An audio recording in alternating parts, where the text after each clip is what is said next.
Hey, what's up, everybody? We're doing a comic book hangout. We're talking about SummerSlam. Obviously, I got my friend Paul Gomez here, and I got Kevin Davis. We are not related. I want to make that crystal clear. Me and Kevin are definitely not related. But I do believe, and I will stand by this, that the Davises collectively were at one point a united tribe somewhere in the world at some point, and then we all separated. And who So knows, we maybe could be related somehow. So I'm just saying, if we went far enough back, I'm sure we are. But that's just my thought on the issue here. If somebody has to prove me wrong, I'm taking the affirmative here. But obviously, we're breaking down SummerSlam. But before we get into that, I figured I'd let you two introduce who you are really quickly before we get into the whole interesting debacle of SummerSlam that is occurring per se. Kevin, go ahead. well, I'm Kevin Davis. I'm a comic creator, author, entrepreneur, and I have way too many hats to explain. And that's a whole different other rant. But I'm also a wrestling fan, and this is going to be an interesting topic because I have thoughts about SummerSlam. But we'll get to that in a second. My name's Paul Gomez. I'm a writer and creator of a few comics. I did PTSD in my flagship comic, Bushi Boo Circus Mysteries. I am a wrestling fan, and that's why I'm here to help talk about wrestling. Right. So let's get into this, right? So before we get into this, I'll say this openly. I don't think WWE is in a dumpster fire.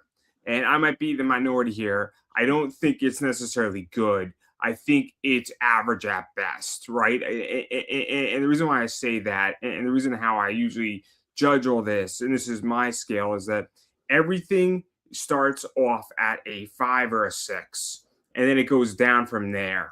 So the fact that WWE puts on a show automatically starts off at average. The show can go down or it can go up from there, but it starts off at average. And I think SummerSlam is going to be a 6 or a 7.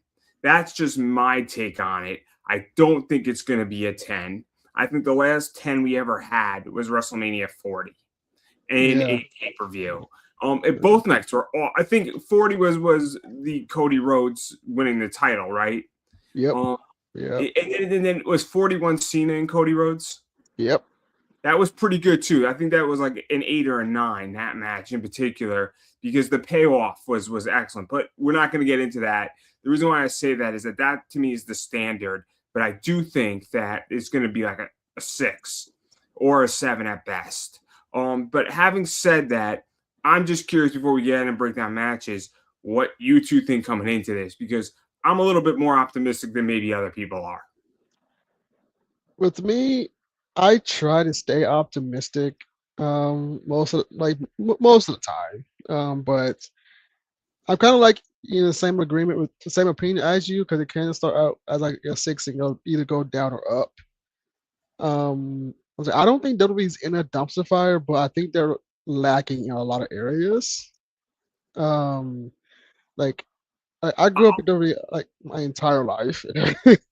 But like you said, it has not been a 10 for a while, and I really think it's just I'm like they recycle the same people put in the spotlight, and I want some fresh blood, and I feel like I want to be excited for this SummerSlam, but at the same time I'm like it's okay, it looks okay to me. I'm like, but we got some fresh blood, fresh blood on the show, so I'm a bit more optimistic compared to other PLEs. Since we got like Last Legend up there, we got Over up there. So I'm like in between. So I think it might be a 6 or a 7, or at least I want it to be. I'm not expecting it to be like a perfect PLE because nothing's perfect. But I'm at least going in like being entertained, hoping some stories pay off and create some new stories. You know what I mean? So I'm really like in between moods about the show. So it's especially with 2 nights. I'm saying, okay, so is night 1 gonna be better than night 2, or night 2 actually be better than night 1? But it's like, or will both nights be good? So I was like, we'll see. So Well, I don't know. I think I'm going to be in the minority here. I mean, I hear what y'all are saying, but here's my thing. I don't believe any PLE starts on a 5. I want to give them the benefit of the doubt and say they do, but to me in wrestling, just like building a comic, it's about storytelling. And whenever you go into PLE, you have to already be going into the story. And I gotta say that I don't feel excited about any of the stories except one. And we're talking about 2 nights. I don't know the number of matches. Let's say 15. Let's say 8. I hadn't counted. But let's say 8 or 10. And if I'm only excited about one, it's 12. It's 12. Okay. Okay, it is. So, okay. So if I'm only excited about one going in, I can't give it a 5 because they should have actually had story going into it, hyped up about stuff. Which match are y'all excited about going into? Because honestly, I can only think of one. Everything else is mid or below mid, so I can't give it a 5 already. For So me, I can give you 2. I can give you 2, but you go first. Out of 12. Yeah, well, I'm it's a failing grade. It's a failing grade, no question about it. I mean, I'm not here to say we're passing you. I want to make that crystal clear. But I can give you a 5 going in, and you're only excited about 2 of the 12 matches. The one thing that Kevin said is you're happy about some of the new blood, and I am too. But again, 12 matches. It still feels like lackluster though. Three new people that are in there. They could have done more. Yeah. I'm excited. I'm actually excited for Penta and Cable, and hoping Cable actually wins this time. And I'm actually excited to see the Hell in a Cell match, if I'm being honest, with Oba and Brock Lesnar. Yeah. I was like, Roman and Seth, it's been done 1,000 times now. So I was like, even though it's like the end of the story, they should have ended a couple years ago at their Warrior Rumble. Like you could have left it right there and do something new. So I was like, they drew that out way too much for me. So I can't say I'm excited for that, but but I'll be happy when it finally ends. But my 2 matches is Cable and Penta and Brock and Oba for in the Hell in a Cell. I was like, also I am excited for the women's match too, but it would have been better if it was actually for the actual title and not an interim. Yeah.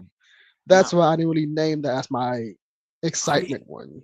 This is where I'm at, right? So I am excited for Penta Gable. I think that's going to be fascinating because the guy's coming off of that amazing match in AAA, which was a WrestleMania caliber match. Fantastic. That match was fantastic. What's crazy about that was free. That's what was even crazier, right? I think people forget that you had an amazing match. Because that was on YouTube, wasn't it? That was on YouTube, right? On YouTube. So I'm relatively free, right? I mean, nothing is 100% free. I mean, you need electricity and internet to watch it, but for the most part, you have to pay for it, right? So amazing match, amazing story, everything you wanted in that was absolutely amazing in that. So that was free, and he's coming off of that, and great match, and I mean, he was just owning it for the last 2 years, give or take, this whole journey. So it almost seemed like a demotion, but that payoff was golden with him. Well, year and a half, 2 years, I think. Yeah. The buildup was so you're talking about that match, which I think was easily the match of the year. Perfect buildup, perfect match. Oh yeah. Interference, all this stuff. The length of it was great. So that leads me to believe that they can do it. But why haven't they done it again? To me, I want to see the Penta Gable match, but the thing about it is, did they build it up enough? No. Is it as exciting as that match? Nowhere near it. So to me, that's a 5 at the moment. That's but fair. Like I said, all the rest of them kind of dropped down that score for me. I'm at a 4 at the moment. Oba versus Brock is an easy home run. It's a layup, right? I mean, we're going to use basketball terms. It's a layup. No problem. That match has actually been building up. So that one, that's why I'm actually excited for that one because that's actually been building up. That's the only one. That's the only one I'm there. But to me, it's starting to get to that point where it's overdone. Yeah. And I'm hoping that this is going to be more than a 2 or 3 minute squash match. Because if it is, Yeah. then it's gonna let me. The only match that I'm looking for is gonna let me down if they do that. So, But again, and then the other match that I'm excited to see is the Bella Twins and Paige versus Fatal Influence, and I'll tell you why. Because Oh my God, I forgot that match is on there. Jesus Christ. I think completely that forgot. match is going to be better than people are going to give it credit for. I think this has been a really nice feud, right?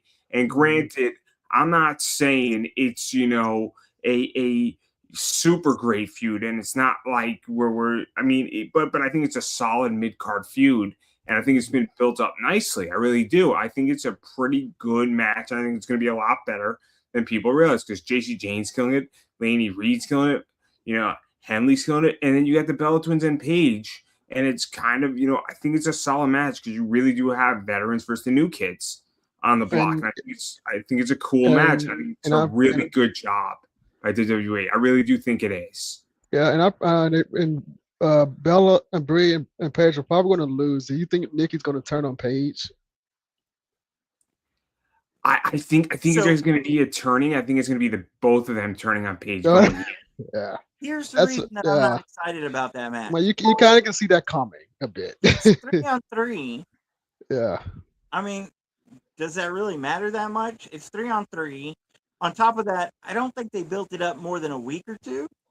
I mean, I could be wrong, but was it really that well built up? Again, a 3-on-3 with nothing at stake. Are you really excited about that? I just like the fact that it's the old NXT to a degree, minus Nikki and Brie, but Paige is like the original NXT girl versus the new NXT bring-ups, and that's fair. Yeah. What did I say? Oh, I was saying I love Paige. Don't get me wrong. I want to watch the match, but I'm excited about. That's fair. I'm excited to watch it. I thought you were making a point. I'm sorry. I thought that I'm sorry. I thought that was the point there, right? I'm sorry. I thought, but the point I'm trying to make is that I like the fact that it's kind of the old versus the new guard, right? And I feel we talk about new blood coming in. I mean, sure, we've seen Fatal Influence in NXT for the last year and a half, but now they're finally on the main roster, which means they're not new to the WWE universe, but they're new to the big leagues. And so I feel like this is an opportunity to give these three women kind of the ball and the jump start. And if we want new blood, you got to get the old veterans to put over the new kids, right?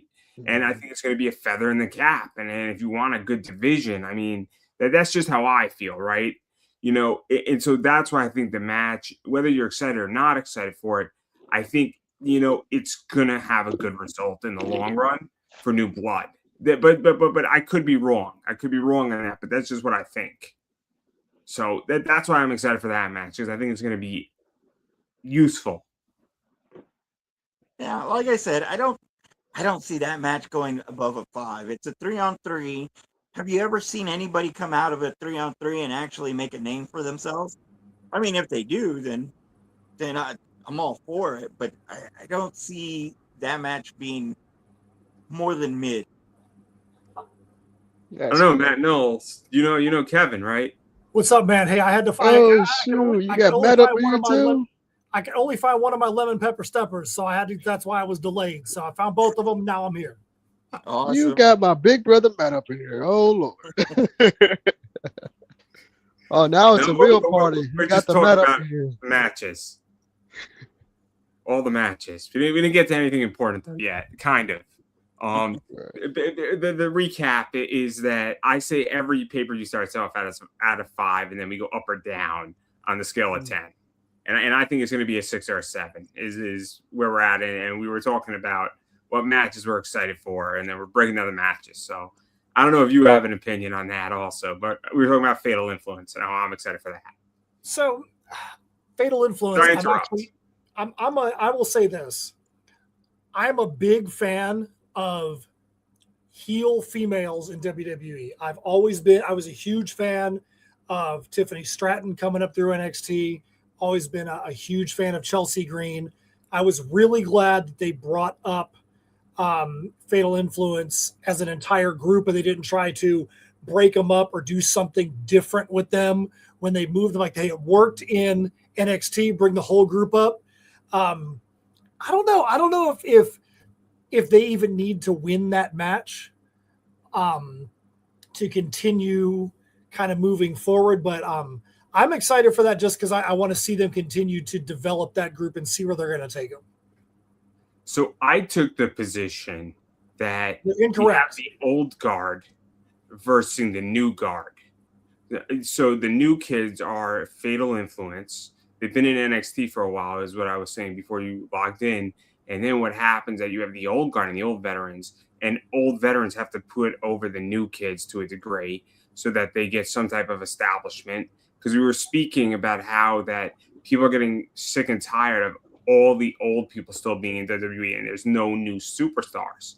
This is a new superstar faction, and you gotta give them the ball to roll with. I mean, that's just how I feel. So whether the match is good, bad, or if it's a 5 or a 7, if they go over and they win, they are the new blood, the new spark in the women's division to a degree. And, you know, if you get sick and tired of seeing the same people over and over again, well, this is how you get new blood in there. So that's why I think it's interesting. And that's just my opinion on it, because I want the product to be better. Now, this could fail, by the way. Completely, it could be a disaster. But I think the theory of what I'm saying makes sense. Or at least I would like to see that. Whether it happens or it doesn't, who knows? Well, one of the things that Paul was saying, I think he was saying as I was kind of logging into the background, where you don't really see a lot of people get over in a 6-man. The one thing you do see in a 6-man is you can have the top dogs take pinfalls in a 6-man and have it not hurt their singles or their tag team ability. So I think it makes it where there's a lot more of a chance of the old guard taking a pin and having it have no impact whatsoever on their forward movement, but it gives Fatal Influence a chance to be able to be like, look, I pinned you such and such, I did this, and kind of helps them to get over without hurting the establishment. I do agree. I mean, I agree that it does help a little bit of a build-up. I don't think it puts a lot of build-up. There's not really much at stake here. Right. If it does give them a push, to me, again, it's going to be an average push. This match, I don't think, can get above a 5 for me. If you had something at stake, then that would be worth watching it. But it's, to me, going to be mid. I don't think they really did that good of a build-up for it. And that was really my point, is going into the pay-per-views, build-up really matters.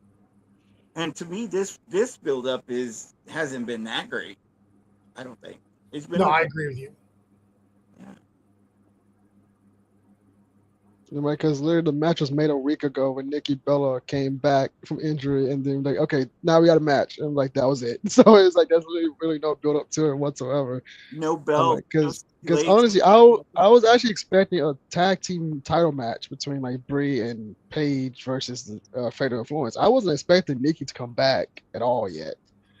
And then she comes back randomly and says, "Are we going to fight you bitches at SummerSlam?" I was like, "Okay, that's it." Like, what? It's like, okay, now we have a 6-woman tag match. Like, really? That's it? Like, okay. But it's like I'm one of those viewers that wants to be like very optimistic about everything, because I'm an easygoing person, but when I start, my writer brain just clicks very fast now. Since I became a professional writer, I was like, I can't be that optimistic person no more because I have to be real about it. And so I'm like, WWE is not a dumpster fire yet, but it has been lacking a lot of build up, a lot of stories. And some stories they should have did a different turn than what they did, like with Jacob Fatu thing. People say Jacob should have won. I'm saying, honestly, I actually agree, because that would have been something different with the Bloodline story, but it kind of feels recycled. And now we're back to Roman versus Seth for like the 1,000th time now. And like watching the episodes leading to their match, I was like, I read through that. I already went through that period. You now have to re-show me everything we went through for the past 13 freaking years. I know what happened. I saw it. And you might be doing it for the new viewers, but they can go on YouTube and see it. Like, come on, guys. Like, we get it, but this should have ended at the Warrior Rumble a couple years ago. You should have stopped it right there and do something fresh. But of course, Triple H likes to draw out like everything for some odd reason, and he draws out too much at times. So I was like, that's why I'm like, I'm not really that excited for Roman and Seth. I'm just ready for it to end completely. I'm like, I get the emotional aspect, talking about the new kids coming to push you guys out. I was like, cool. I'm still not that excited for the match. I'm just ready for this to freaking I love end. women's wrestling a lot. Oh, that's freaking cool. That's freaking cool. That's actually pretty freaking cool. This is like one of the WWE comics, and it's the Four Horsewomen and the Bella Twins on it, graded in a 9.8. Hell yeah. So I just want to flaunt that. I just want to flaunt that. Every time I get to flaunt this, I was having a bad day, like almost 10 years ago, and I bought this way below value. Way below value. Nice. And I was having a bad day. And once I tell everybody how much I paid for it, I'll let you all guess how much I paid for that book. We could all go around and how many years ago? How many years ago did you buy it? Probably about 8 years ago. I'll say $20. Actually, is that a CGC or is that just, did you put it in a hard shell? Oh no, it's a CGC book. Oh, $100. It's 2017. So I'll say $200.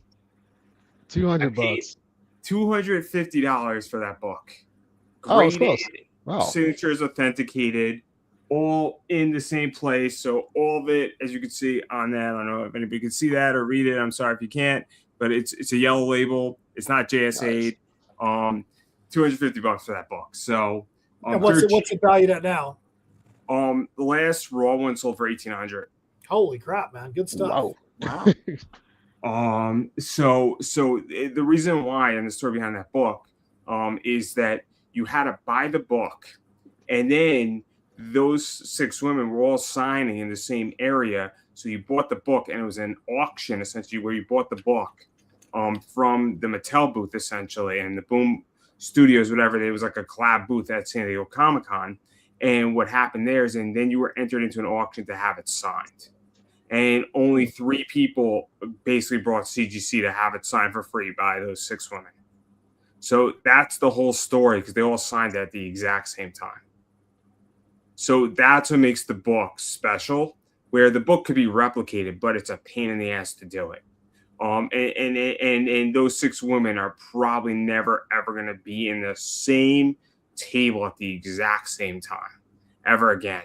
It's really, I mean, I don't want to ever say never, but it's going to be difficult. But enough about that, because since we're talking about Roman Reigns versus Seth Rollins, I have an opinion about that. Here's what I didn't like. Night 2, right? What? Roman Reigns, Seth Rollins, that's going to be the main. Yeah, that's the main event for night 2. Here's what I didn't like about that. We have Saturday night main event. We have Jalen Brunson coming out with Roman Reigns. Perfectly fine, I get it. The Knicks won the championship. Makes complete sense. Then, obviously, the Knicks have an issue with Tyrese Halliburton. He comes out, and we've already done this between Jalen Brunson and Tyrese Halliburton. I think in the Garden, might I add, with chairs and everything.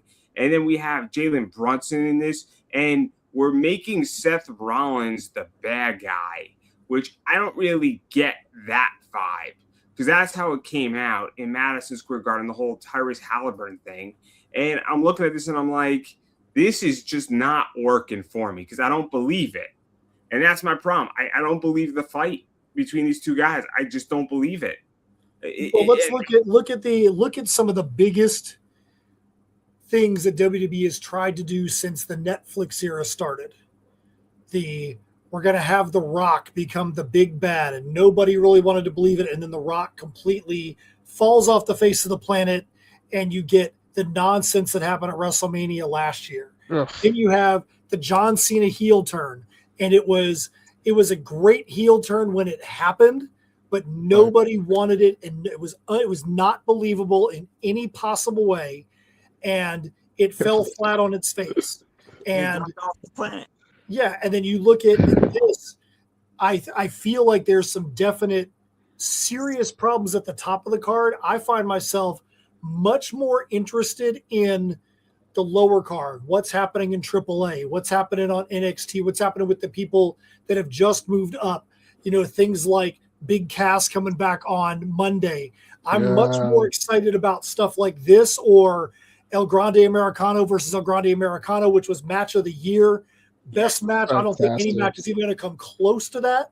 I just think there's a real big problem because of TKO wanting to treat the main event like it's boxing and it's UFC over and over and over again. It's like, hey, this is wrestling. You don't need to have that boxing style main event. I think they push too hard for those big names because they want that big marketing money all across the world. So, I think makes some of those main events fall apart. I'm gonna challenge a little bit.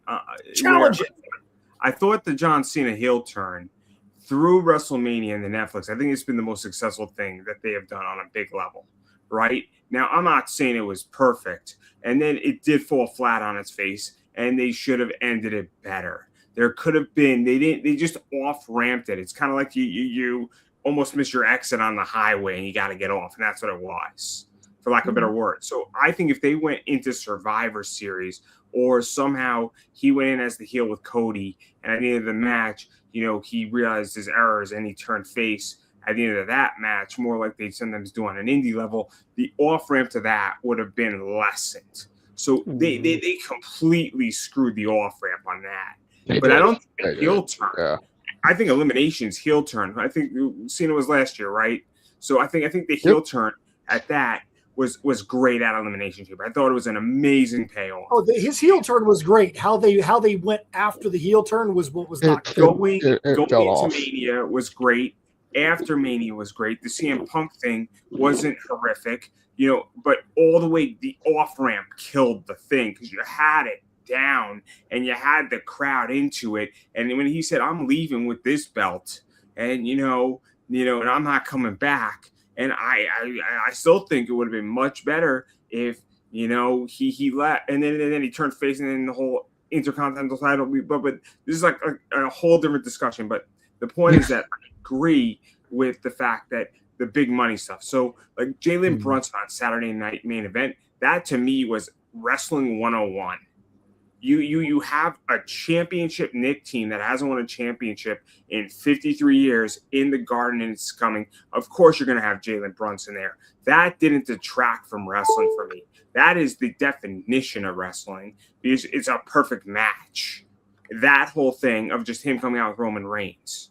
And even Roman Reigns' speech, I thought, was perfectly fine.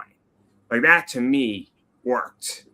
But that wasn't a problem so much as the fact that they did it more than once that night.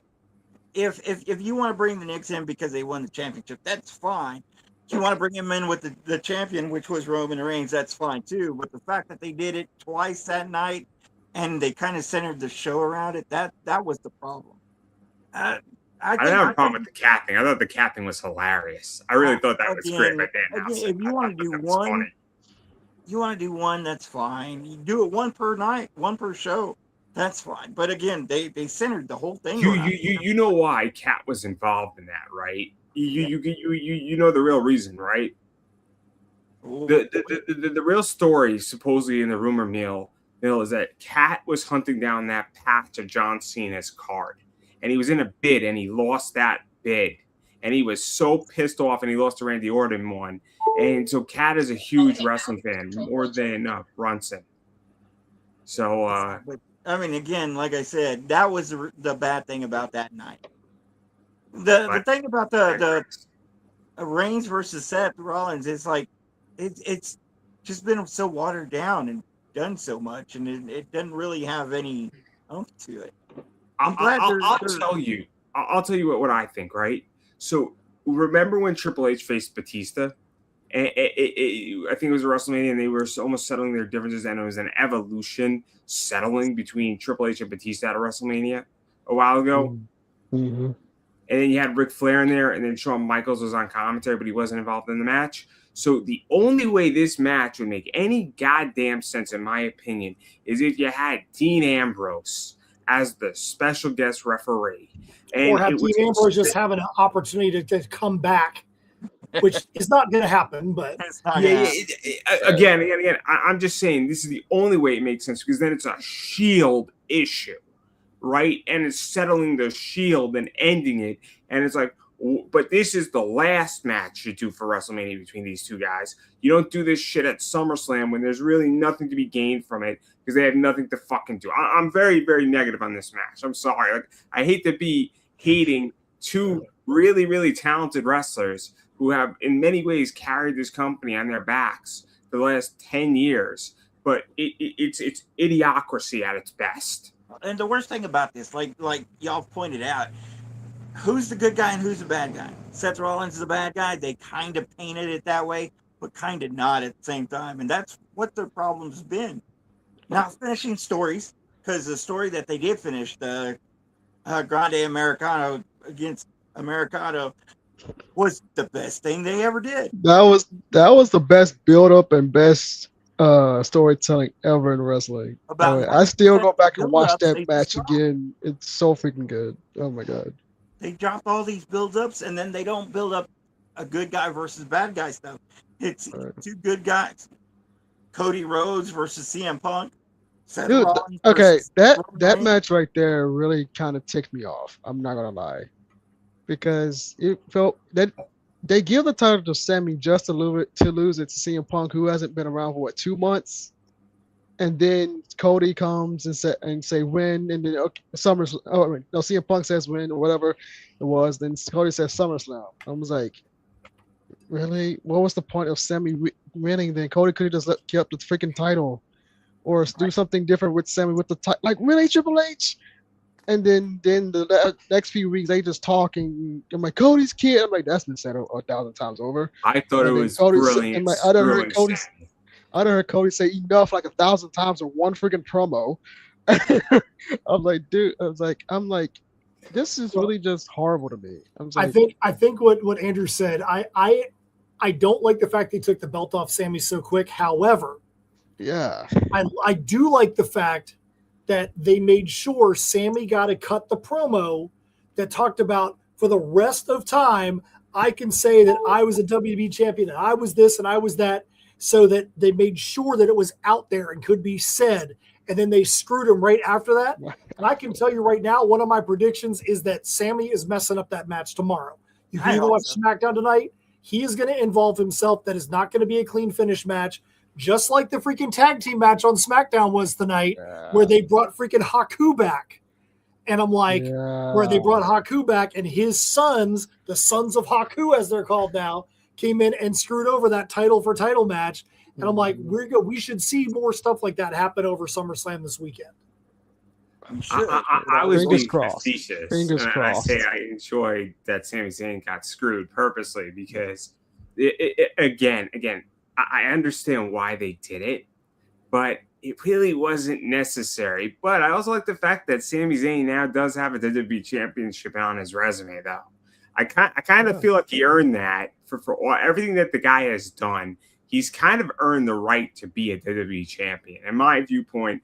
Just on the history records, regardless of what it means story-wise, it's kind of nice. It's kind of like John Cena's Intercontinental title in many ways. You got to give certain people it, right? We talk about this with Chelsea Green, right? She's got to win the fucking title at some point because Michael Hayes said it best. She is a king or a queen maker, depending on how we want to put this, where she makes everybody better in the ring. But you said it best. I think you said it, is that you also sometimes have to give the queen maker the title, every once in a while.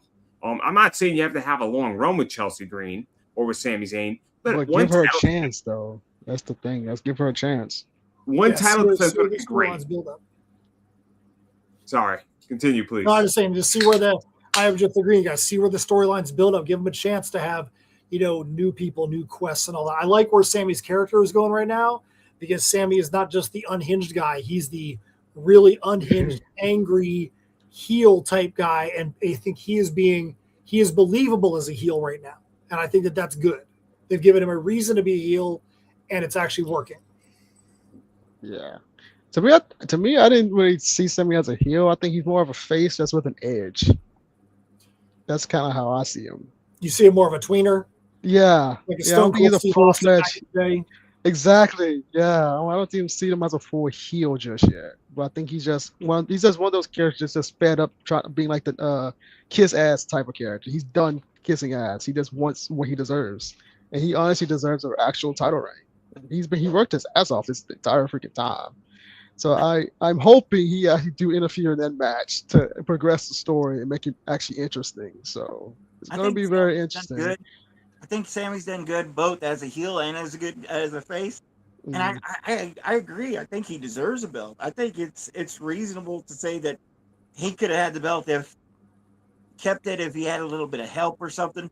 But they just didn't want to do that. They just wanted to screw him and kind of bring out that heel factor of him, which I like. Don't get me wrong. I just don't like that they dropped the belt on him for 9 days only. I mean, this is my question: is there an issue with Sami Zayn because the WWE goes into Saudi Arabia and other places internationally? And I know that Sami Zayn, I think he has, I think his nationality, and he's been outspoken about Syria and a bunch of other stuff, much like Aleister Black.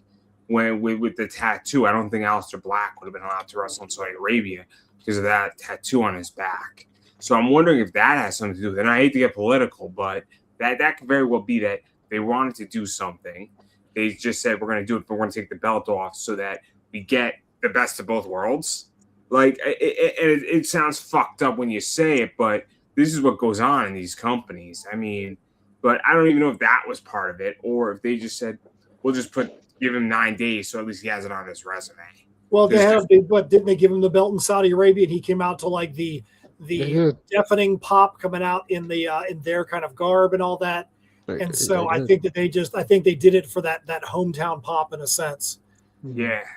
I don't know. I'm just throwing the idea out there because this is in play, in my opinion. I could be completely missing the point on it and on that thought process, but that doesn't not cross my mind because I also saw that somebody made a theory saying that what if they gave the title to Sammy as a thank you for taking a pay cut from TKO?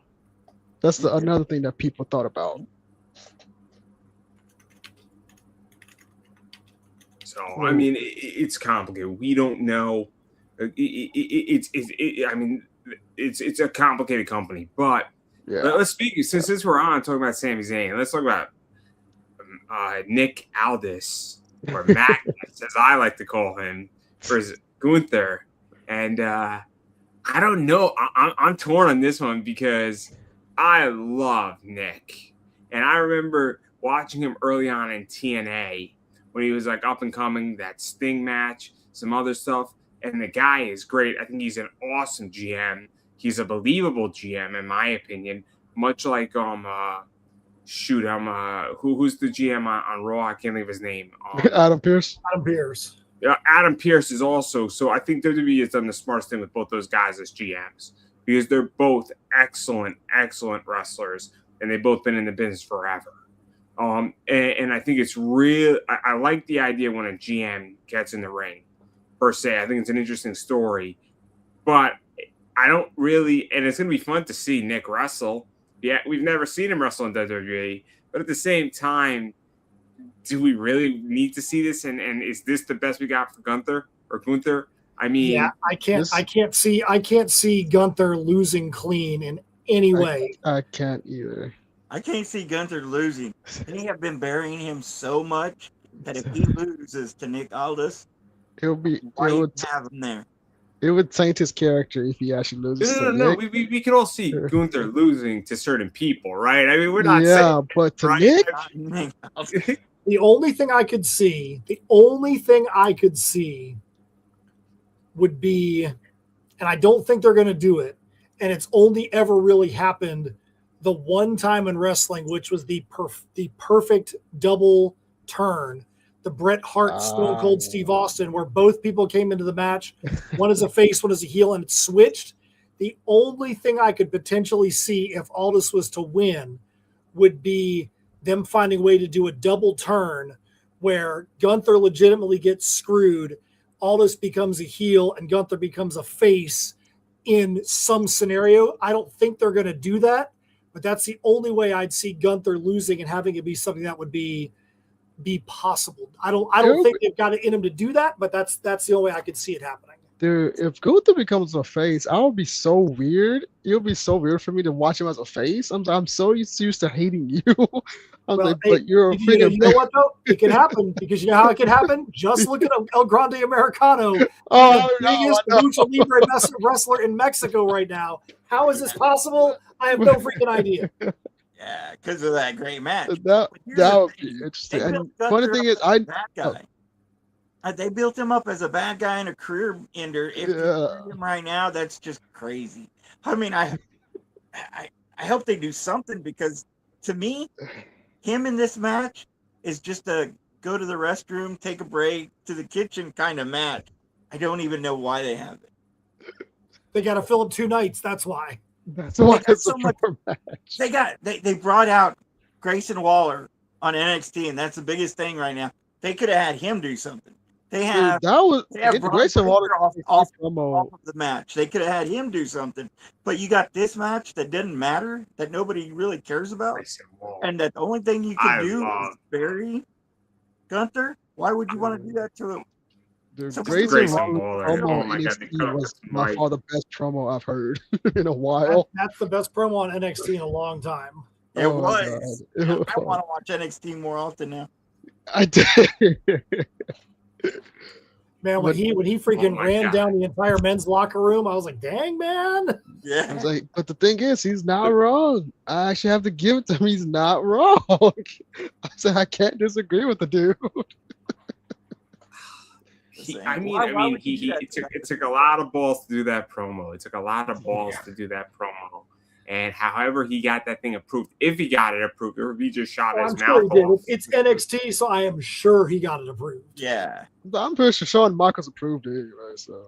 But you know what is? I don't know if they knew what type of pop it was going to get because it got a good pop. And it made a lot of people. I don't think they knew the reaction they were going to get. It was a very positive reaction. I mean, he's obviously the heel, but it was a positive reaction in wrestling.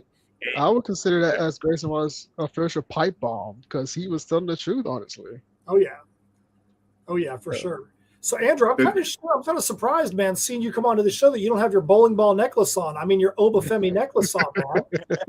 I fully expected you to be coming here, doing this. Come on, man. I had a rough night with the Dallas Wings tonight, so but Caitlin Clark is back, bouncing me back. So dude, I was watching some of them before I jumped on here, man, and her and Sophie Cunningham there, dude, I love that duo, man. I don't know, you see my Sophie Cunningham card that I got, right? Oh yeah, absolutely. So that thing sold out in 20 seconds, and there's 10 of them in the world. And it's an auto, and I bought 3 out of the 10, so I want to make that crystal clear here. And the fact that I got 3, it's crazy. Sold 2 of them, for a good evaluation. I probably undersold them, but I made some good money on it. So and I'm happy about it. So the 2 paid for the 3 plus another $200 in profit. So. I'm not greedy. I'm ecstatic because it's going to pay for the grading for that card. But I digress. But yes, but the Fever are destroying the Fire. But if you didn't know that by now, I don't know what to tell you. It was a pretty safe bet to take that one. So back to Oba and Brock. What do you think about Oba and Brock, man? What do you think is going to be the outcome of this? Before you came on, we was asking. He asked us our favorite match that we most looking forward to. Oba and Brock is actually one of my matches I'm looking forward to. And Paul brought up a good point, saying he hopes it's not like a 3 to 4 minute squash match. I want a full-fledged Hell in a Cell match. If it's make the Hell in a Cell dangerous again, especially with these 2 monsters. We need to make it dangerous again. If it's 3 to 4 minutes, they are wasting Hell in the Cell. They need to make it. But here's the thing. We all know what this match is going to end up as. And that's fine with me. Oba has to win this match clean because that is what he needs to propel himself. Brock, and I mean like behind the scenes, non-kayfabe, Brock is working with Oba. Brock is mentoring Oba. One-on-one, yeah. He knows Oba. Everybody knows Oba is the next big thing. And so they could milk it over across 3 different pay-per-views to have this match.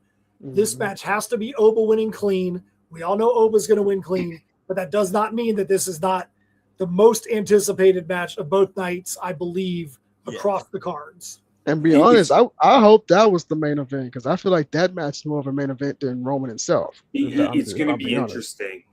So also what's going on is that Brock can't do certain things due to having part of, I think, his colon removed.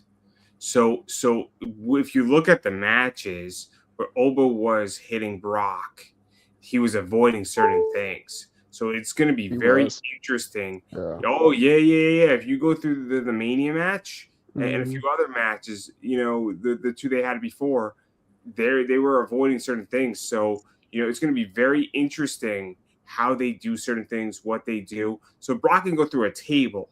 There's a reason why you can't put Brock against Gunther, because Gunther, if he keeps kicking him or chopping him in certain areas, he could legitimately kill Brock. I don't even mean that to hyperbolic. Seriously, if you hit Brock in certain areas a few times, you can legitimately burst open essentially his artificial colon, and it'll be sick, and then he could die in the ring.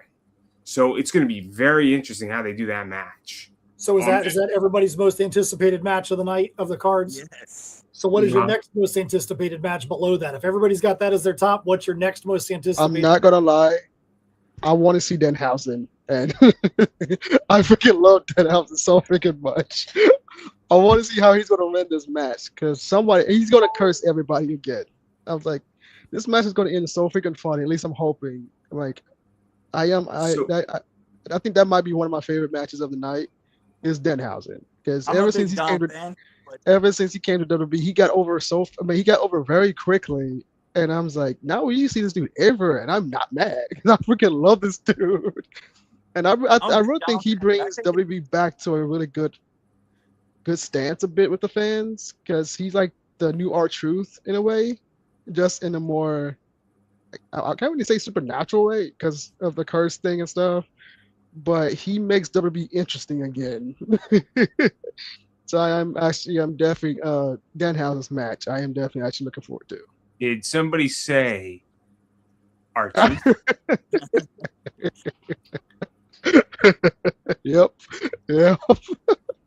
That is also mine. Yeah, of course it is.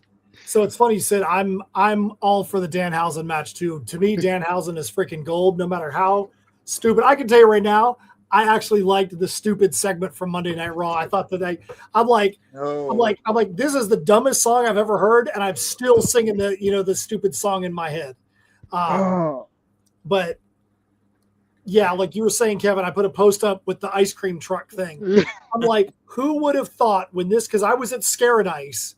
I was doing Scaradise is the big horror convention that I do, and I remember him debuting the night of Scaradise. I remember being in the Airbnb where they're talking, and we're like, after the show, and Steph and myself and a couple of people that work there in the Airbnb that we're in, and I remember getting the alert, that Danhausen just debuted, and I literally was like, yes! I'm like, freaking finally, because we actually had Danhausen the very first Scaradise. Danhausen was a guest. I've done some other shows. I did GeekCon in Shreveport, Louisiana with Danhausen. Great dude, but this is when he was just in the indies, when he was in AEW, and for him to cut his crazy Billy Crystal from Princess Bride style things, and he's like, I want this, and I want a blimp at WrestleMania, and I'm like, you're like, this is crazy. Then they give the man a freaking blimp at WrestleMania. I'm like, that's crazy. He gets a WrestleMania moment with John Cena. I'm like, dude, this is unreal, and it worked. And then he's like, CM Punk, I want to bring back the ice cream truck. And they've got him a freaking ice cream truck. And the freaking mayor comes out to the ice cream truck and puts on Danhausen's boots. I'm like, this is crazy because it all works. It is fun. It is different. And it brings a ridiculous energy that you need. You can't have everything be a main event. You need some things. Thank you. Are true. You need some. Let me explain my relationship with Danhausen. What's your relationship with Danhausen? So my first exposure to Danhausen was through a wrestler called Effie. So Effie is one of the most prominent gay wrestlers in the world. And Effie does GCW, and Effie's great. And I love Effie. And I'm good friends with Effie. So he's wrestling Danhausen, and he pours the teeth in his mouth, and then he kicks his face, and the teeth go shooting out of Effie's mouth. And it's great. So that's my first exposure to Danhausen. So the Danhausen on the indies is no different than the Danhausen in a lot of ways in WWE, and that's what's so interesting. So we talk about the shenanigans that Danhausen has, the human teeth, how he speaks, all of that. And that, so as a fan, somebody who's been watching Danhausen way before the WWE and AEW, and even before AEW, they're like, this guy's character hasn't exactly, it's evolved, but it hasn't changed from its core. And so it's very rewarding to see that a guy can go from the indies and really stay true to himself in a lot of ways. And I don't know how far you go back, Matt, on Danhausen, but like, we're talking about a match that was in like St. Louis, Missouri, in front of maybe like 100 people in a beat up, like, town hall, for lack of a better word here, that was streamed on an indie platform. And you're like, man, this is kind of crazy. Yeah, I think 2020, late 2021, early 2022 was my first experience. And then I worked at the couple of shows I did with him were 2022. Hell yeah. And I put I love telling people the one story I have with him where we were at GeekCon, and the way the show floor was set up the one year, the green room was on the second floor in the convention center. If you've ever been to the Shreveport Convention Center, it's a huge building and it's not laid out great. It takes a long way to get from anywhere on the first floor to anywhere on the second floor. So to get to the green room, it was a long journey. You had to go up an elevator, like a freight elevator and all that. And I remember walking back there and going to the green room with Danhausen. And this is when Triple H had just taken over from Vince and all that. Okay. And I was like, hey, so what do you think about what's going on in WWE? And he's still just there to get his character. He's like, I don't know. I don't work there. And I'm like, man, I need to ask him that question now. But he was here, just a cool guy. I mean, it was him and Darby Allin were at that show. Had some crazy stuff with Darby Allin too, but I digress. But it's nice being able to see somebody like that be able to be successful in a way that is so completely the opposite. You cannot see, like, imagine Seth Rollins trying to play that role. It wouldn't work. It wouldn't work. He is always in that character. It's always great. But yeah, so I agree. The only other person who's like Danhausen is Orange Cassidy. Well, Orange Cassidy, R-Truth, and Mr. Iguana. I feel like those four all have their characters that are all super fun and super comic relief. Dude, I swear, if we get a faction of them four, it'll be sick. I think Danhausen's great. I think everything he touches is turning to gold. I think if it was him and Dom, it would be a better match. But with the other two added in, I think the ceiling is kind of like a 7 or 8 for that match. I think the build-up was great. Compared to any of the other matches on these cards, the build-up for this match has been better than most. What's crazy Danhausen is great. Dom, I think, is one of the best wrestlers there is right now. But I don't think with the other two, Joe Henry and Bobblehead. Yeah. With them in it, I just can't give it more than a 7 or see a 7 or 8 match on it. Well, if you go back to what you talked about earlier, Paul, I feel like the result of this match that is not going to have any bearing on anything. Right. I think more than any other match on the 2 nights, I feel like this is the one that's not going to have any bearing on anything. Somebody's going to get cursed. Something's going to happen. There's going to be a double swerve with who gets cursed. I think you're all wrong. I think this match is only going to benefit everybody. Oh, I agree. I'm saying it's going to benefit, but I don't think it's going to be a big, huge propellant. So this is what I think, right? I think anything that I think any wrestler would beg to be in a match with Danhausen right now. Right now, absolutely. Because So Danhausen what they is did Monday really kind of fell on the face, and most people didn't like it. And I don't think it was Danhausen or Dom's fault. I think it was the other two, and that's why I'm saying I'm not really looking forward to it. I think it could be a 7 or 8, but I also could see it being a 4 because of the other two. That's just my opinion. this is what I feel is that Danhausen is the hottest thing right now in WWE. So it only benefits, it only sells merch, it only puts a wrestler into a better position, regardless of the result, right? You know, JD McDonough at Saturday Night Main Event going through a table by Karl Anthony Towns only helps JD McDonough. It only helps him. It only helps Dom. And people don't like it, but those guys were begging to be in that spot. And they know that spot is probably a hotter spot than a main event. You could be in the main event or you could be in that spot, and I think you'd rather be in that spot because you're going to make more money in that spot and you're going to have a lot more fun. Then I'll put it this way. Sami Zayn is wrestling Finn Balor. I think Dominic Mysterio would rather wrestle Danhausen. 100%. 100%. Wrestle Finn Balor. Nothing against Finn. Nothing against Sami, but that's not a fun match. This is Sami Zayn wrestled Johnny Knoxville, right? That's a blast to do that, right? I mean, also, Lawrence Fishburne was Cowboy Curtis, right? So again, blast to be Cowboy Curtis. So that's all I'm gonna say. So I'll say this: you want to know something? To me, one of the most unbelievable matches, and I mean that not in a unbelievable, I'm excited. I mean like not believable matches, is the Bloodline, and not because of who they're facing. I think it's the Bloodline side that is the least. Like I don't buy main event Jey Uso now main event heel Uso. I don't like Jacob Fatu and the two of them together. I find it more believable, as odd as it is. I know it's a minority opinion a lot of eyes to have Royce Keys and Solo and LA Knight together, all because it's the enemy of my enemy is my friend for the night. I don't know how that match is going to end. I don't know if it's going to have a satisfying conclusion, but I believe those three being together more than I believe Fatu being in a match with the Usos. And I have to say, Solo as a babyface is actually the best thing he's done in a while. Yeah. And I'm actually shocked how good he is as a face. I was like, and I think he's actually the funniest brother. I was like, he's actually way funnier than his brothers are. And with Jacob Fatu and the Usos, it feels forced. It doesn't feel natural. They have no chemistry together. I was like, Jacob is a whole different character than the Usos. Jacob was more serious and badass. The Usos are more goofy and botchy.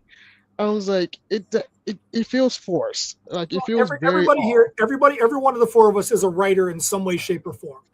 You know that when you put a story together and you make a plot twist or whatever, you have to make sure that it fits the logic of your story. When it doesn't fit is when you're telling your reader, you know why this works? Because I said so. As soon as it's because I said so, that's when people are like, man, that's kind of how I feel about the way they put Jacob and the Usos together right now. And I'm like, I don't want to see that succeed. Tonight, when it became the Sons of Haku and they named them that, I'm like, this is believable.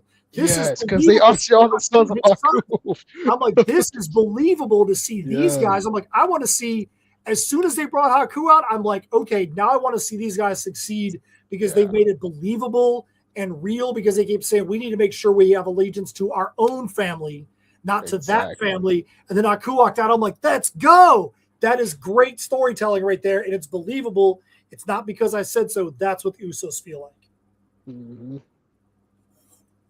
Yeah, I mean, like it does feel. This one does feel forced a little bit. The teams that it's probably my third, maybe fourth match that I'm kind of looking forward to, but I just can't see why it's worth it. And my other match is Io taking the title from Liv, because I am so tired of Liv Morgan, if I'm being honest. Like she's I so love annoying to me. I'm sorry, she is annoying, and it's 100 days. She's done nothing with the title, and I'm just like, is she? I mean, I love Liv as a person, but her character is just freaking annoying. And I was like, what was the point of putting the title on her if you're not gonna utilize her as a champion or do something interesting as a champion? But I'm really hoping EO takes the title off her, and yeah, I'd like to see him take the title off of her for simply because they just put the other belt, took it off of Sol Ruka and put it on a heel. You don't have Rhea Ripley there right now. So that way you could have some belts on heels and some belts on faces. So that way you get different kinds of storylines. And plus, I'm ready for the implosion of Judgment Day because the women has to explode. The men have already exploded multiple times. It's the women's turn to explode on each other. And you can see it's been teased so many times with Roxanne. Look at how Roxanne looks at Liv a certain way, and how Liv basically talks about herself and how she wants everything. I was like, it's right there. Can we just pull the trigger already? Because we know it's about to happen, but I feel like it's taking way too long to explode. But now I think it's about to finally explode. I was so mad they pulled off the belt off Sol Ruka. I hate that. Hate that. Having said that, I'm a big fan of Io. Love her. I mean, anytime she's on, I will be watching because she has made most of the matches she's been in great and worth watching. And her storylines, they drop too often. But with this one, they just wrestled. They're repeating it. Why? I'm like, that was weird. That was really weird. That was really weird though. I mean, hey, I wrote a book. Read it. Oh, wait a minute. Read it again. I don't care if you read it already. Yeah. I love you. And like I said, anytime she's on, I'm glued to my set because I think she is amazing. I don't get it. I just don't get this match, right? Like I don't think it's problematic per se, them matching up against each other, but we just ran this back and we're running it again. Like you said, we ran it at what, King of the Ring or whatever that was, the last one. What was the pay-per-view called? King of the Ring, wasn't it? Yeah. Night of Champions. Night of Champions. Okay. I'm like, what was the thing called? Or the tournament was called King and Queen of the Ring, but the pay-per-view was Night of Champions. Or Queen of the Ring. So that's my thing, is that like, why don't you just have it be a championship match? I mean, it doesn't make any sense because you just said it perfectly.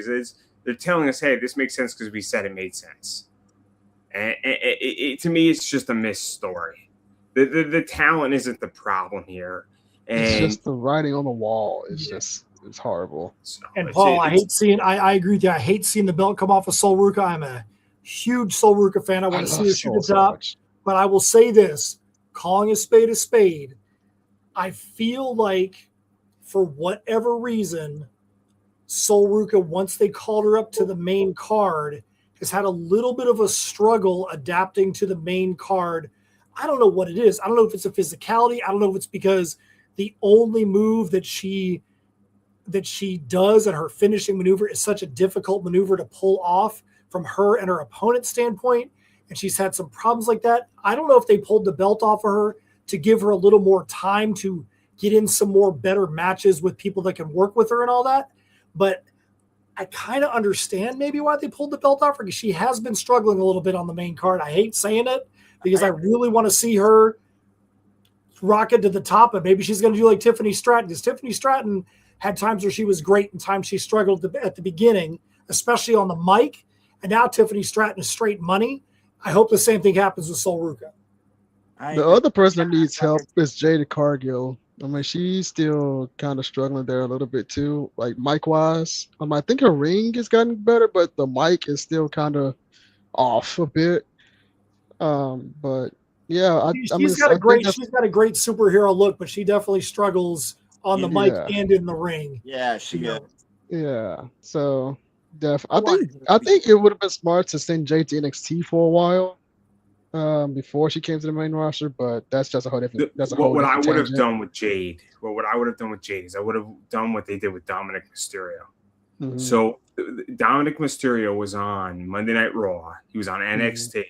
He basically he would do Monday Night Raw, then he would fly down to Florida, and he was like the North American Championship, and he had that title, and he was getting a lot of reps down in NXT, reps in Monday Night Raw. He would make a few SmackDown appearances. He would spend, I think, Wednesdays in the Performance Center, and then his schedule was he wasn't doing house shows but he was doing those reps and becoming really good. So you look at Dominic Mysterio's projection rate and how good he became in such a short amount of time. It's because they gave him all of the super rep training he needed. They needed to do that with Jade over 6 months. I'm not saying you had to put her on NXT, but she should have been in the Performance Center. She should have been in the off class that's not televised on NXT just to get in the reps in and get into the WWE style and be really well trained and get those promos. And they did that for her for 6 months. I think she would be in a better position. I think they dropped the ball on her because you can still have her be that superhero, but you're providing her back end support. What they did for Dominic Mysterio was so smart because he's in many ways the future of that company. And they could have made her the future too if they wanted to, but they didn't. And it was a dropping of the ball at the WWE. Yeah. But what they're doing with Lash Legend makes a lot of sense. You put her with Nia Jax, and she comes in. She had a decent run in NXT, and you're pairing her with a veteran, and you're protecting her in a lot of ways. And smart, super smart, because Lash Legend. Can you believe that we're talking about Nia Jax protecting anybody? What a crazy world we're in. Right? Crazy, bro. But you know what, though? But I agree with you. But I'm saying that just shows how Nia Jax has evolved. She got in better shape. Terrible. But it is crazy so that Nia Jax is there to help train somebody and protect somebody after she was the one that people were like, get rid of her because she keeps injuring people. She's hurting everybody. I realized how bad of what I just said was. I'm sorry. I realized how insane it was what I just said. But it's true, though. You said something that's very true, though. It just shows how people can evolve. Think about how irritating Dom was when he was just Rey Mysterio's little boy, and he has worked hard to be the great character that he is. Yeah. Ludwig Kaiser was probably on the chopping block. He's probably going to be on the future endeavor list, and now he's literally the biggest freaking Lucha Libre star in Mexico. Doesn't make any sense. He found a way to reinvent himself, and now he is legitimately – I mean, the dude is at the freaking Mexico game at the World Cup, and the World Cup, they are showing him sitting on the sidelines for the game. Like, that blows my mind. But dude, Dominic is such – this stuff, and they know how to do this stuff, but they're not doing it. It's like they're only doing it whenever it happens by accident. I mean, Dominic is so good at his craft. This dude done turned heel 300 times in 1 year. Like, how can you turn heel twice when you're already a heel? Yeah, but he's doing it so good. He's doing it better than anybody else. Dude, he's holding his craft so freaking good. I was like, good Lord. I agree about the Sol Ruca thing, and they should bring her up a little bit better. But giving her the belt, then taking it off because she might have had a few missteps, which she did. But maybe give her a better finisher. Maybe, train her a little bit better. Protect her like they did with Lash. Because Lash, I think, is the best female coming up because they have done protect Sol Ruca. Let's protect Sol Ruca by giving her last match in NXT a ridiculous, stupid double table shot that literally could have killed the girl. She hit her hard. She hit her ass so hard on the other table. Yeah, I was scared. Why do a two tables stacked up that way instead of two on top of each other? I'm like, that was the dumbest maneuver. Literally could have killed her. No reason for that spot to get her out of NXT. I'm like, come on now. Legitimately, protect her. She's already been out 9 months from an injury. And then you're going to put her in all these spots where everything is high flying. It can't always be that way. I'll give an example, right? There's only a few people who you would ever do that with.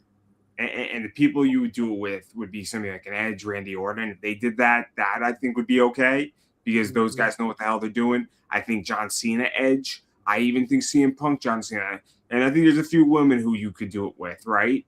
like Natty, I think would be fine to do it with, not Sol Ruka. And the list is not high, right?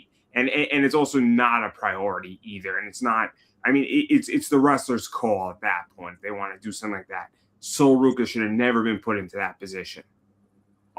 You could have got the same pop in a different way. Yeah, like I say, if you stack the tables up on top of each other, same thing happens, but it's a lot safer. I'm like, when you put it like that, if she doesn't hit both of those tables perfectly, you smacked yourself in the back of the head. She might have gotten killed. You could have had a concussion that would have removed her from being a wrestler. Mm-hmm. Hey, fellas, I'm going to have to go here in a second, but I got a question for you. Is Enzo Amore going to come back with Big Cass on Monday? Have they been purposely not, even though he's been at the training center, have they purposely not been talking about Enzo to hopefully get the Enzo and Cass humongous pop in some way on Monday? Is he coming back? Yes or no? I think so. I think so. I'm going to be the minority. I don't know. I don't know if he's welcome back. I don't know.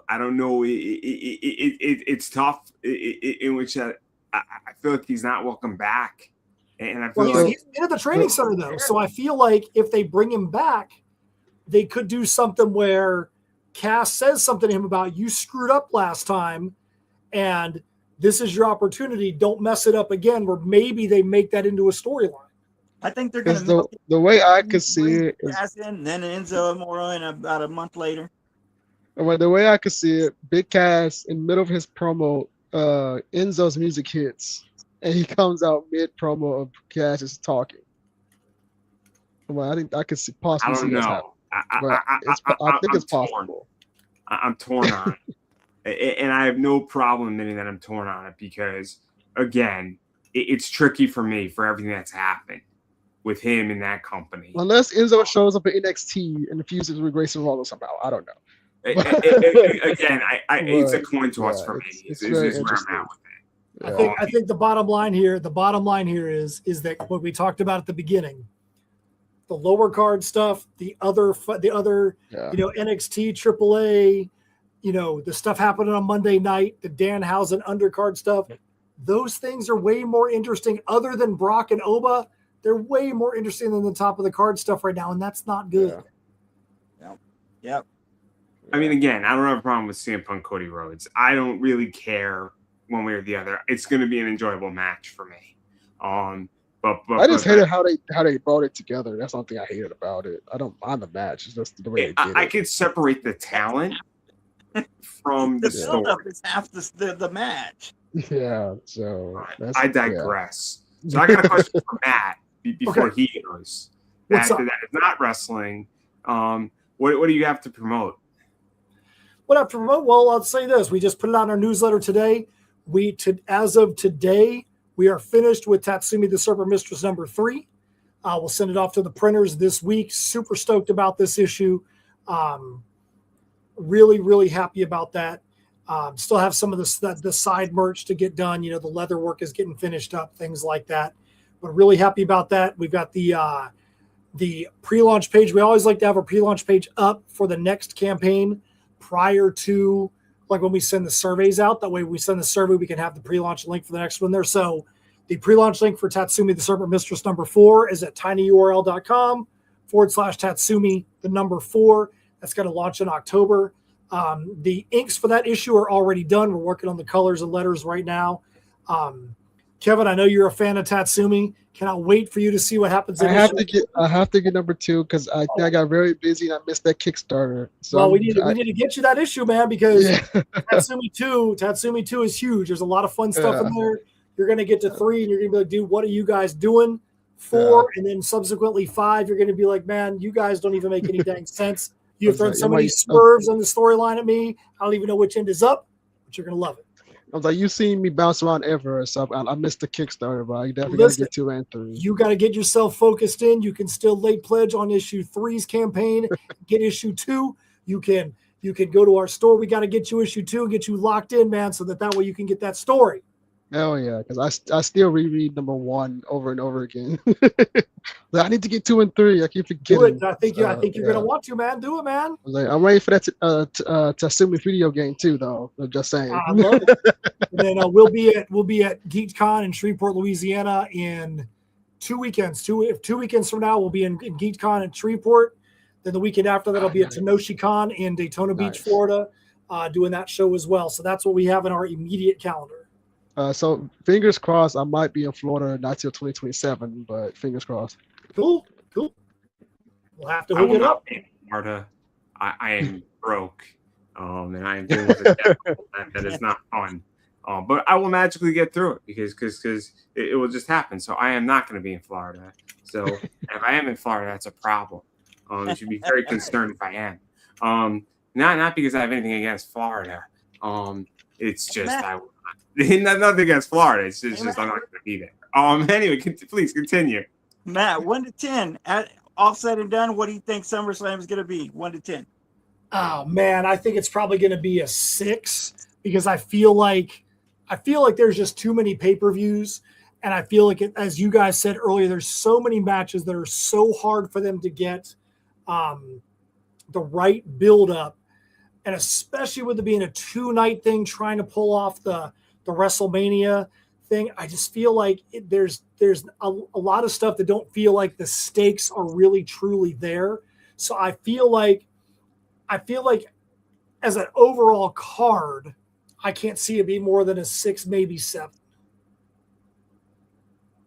For me, I would say a 6.5. 6.5, just to be nice. So it's like just to be nice. So. I think we're gonna end up at a 6, maybe a 7 if we're optimistic. If half of these matches are better than expected, we'll be at a 7. But it's not gonna be a 5. But it could be. But I don't think it's gonna be a 5. It's gonna be a 6 or a 7 without a doubt. What about you, Paul? What's your grading? I'm thinking a 5, maybe a 6. I think the best thing that's going to hold it over is that Oba match. Yeah, agreed. Of course, like I was saying, my second match that I'm looking forward to is the Penta match. Chad Gable. Yeah, Penta and Chad Gable. I can't wait to see him put the belt on Gable. Gable has earned it through his elevation of El Grande Americano. He's earned that. Yeah. I just want to see, is Gable going to get back with Alpha Academy? Is he going to get back with the All Americans? Are they all going to get together? Something has to happen there. Yes. Yeah. I agree. Yeah. No, I don't want anything to happen. I want him to have a singles run. I want him to be out and about and free, and I want him to earn Penta's respect. That's what I would like. And I'm hoping he beats him, and I hope that Penta shakes his hand at the end of it.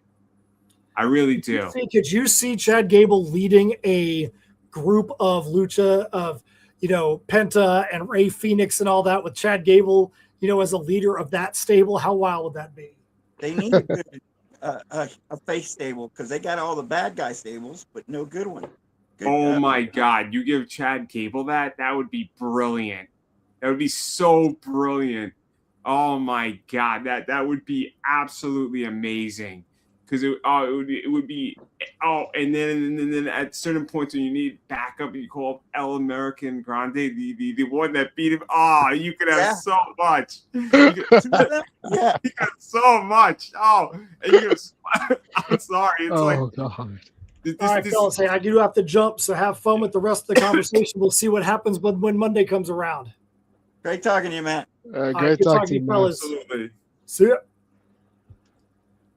Oh my God! Please just give us that stable led by Chad Gable. Just please give us that stable led by Chad. That would be good. Like I said, I think that's my second most anticipating match because I think something's gonna. I mean, it's gonna be. I think it's gonna be good.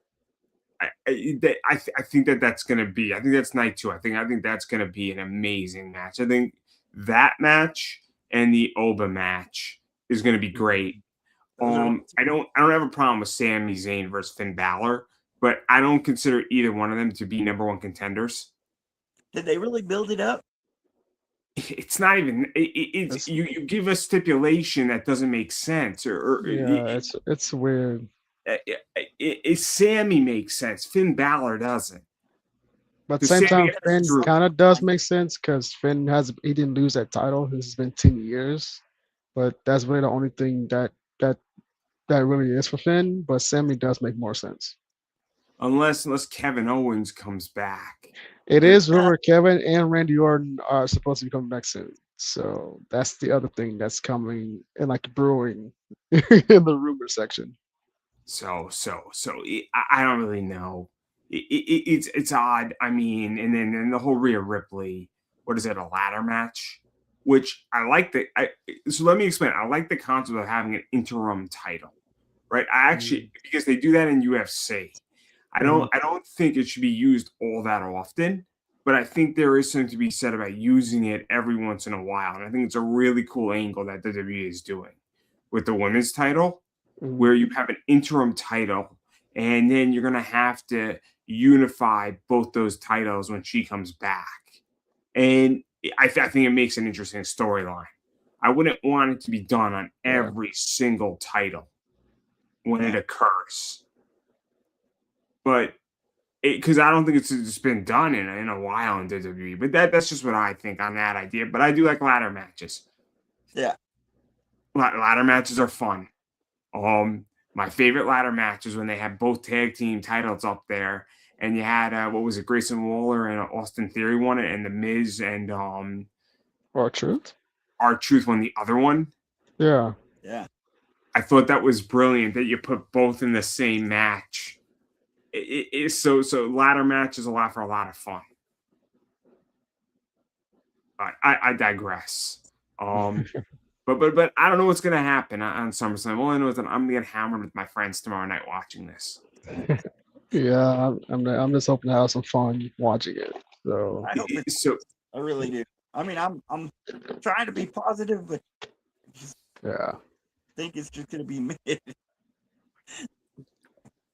Oh, it's very possible to be mid. So. It's gonna be very possible to be what? I say it's very possible it could be mid, but I want to be optimistic about it. I want to again. Let me put it this way, right? Last year, they had Cardi B there, and she was there for like 30 minutes. Oh Lord, don't remind me. I don't have a problem with Cardi B per se. I mean, I don't either, but it was weird. Just please don't remind me. I don't really. It's whatever. It missed the mark. It just misses the mark. Yeah. What match y'all think is going to be the breakout that you don't think is going to be good, but it has a possibility? Danhausen. Well, I mean, y'all think that's going to be y'all said that was one that y'all are looking forward to. So I don't think y'all ain't looking forward to. You think that could? Let me put it this way. I'll tell you what I think, right? And then anybody can challenge me on this, right? The Danhausen Dominic Mysterio, it's already built in that it's going to be good. It's not going to be a breakout, in my opinion.